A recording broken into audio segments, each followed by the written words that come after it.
a iniciação, quando a gente está falando dessa iniciação propriamente espiritual do seu ser para começar a trilhar um caminho que vai até em direção à imortalidade, que é o conceito clássico de pós-vida para os antigos, né?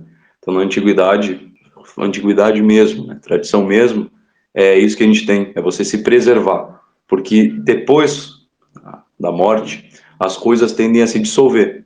Então, nosso espírito, as nossas faculdades da alma, nosso corpo, ele tende a se dissolver.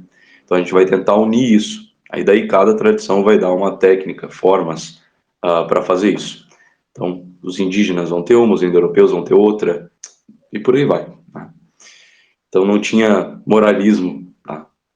Para quem não sabe, não existia essa questão de moralismo atribuída a um sentido espiritual. Não tem nada de espiritual no moralismo.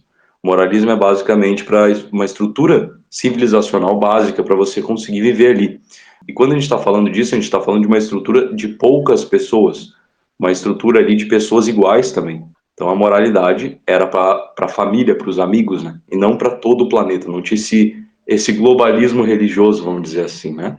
O pessoal fala do globalismo como se fosse algo que surgiu na modernidade, né? Não, é algo que vem de muito, muito, muito tempo. Muitos anos aí. Tem povos, tem pessoas, tem religiões que são extremamente globalistas e universalistas. Isso vai propriamente contra o que o ser humano é, porque o ser humano é um animal que vive na floresta, né? Que vive seja no bioma em que ele vive, né? Não necessariamente na floresta, mas que vive com a natureza, com o seu círculo de pessoas iguais a você, ok? E ele luta por essas pessoas, ele tem uma moralidade com essas pessoas. E com os outros povos, aí ele vai ter uma conduta diferente. É assim que funciona.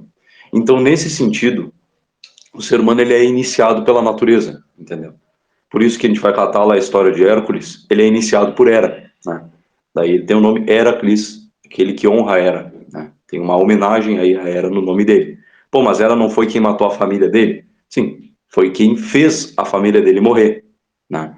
E mesmo assim ele vai lá iniciado, ele percebe muita coisa, né? E deixa de ser somente um guerreiro para se tornar um rei mesmo. Ele se torna o próprio símbolo do sol, transcendendo ali a posição somente de guerreiro.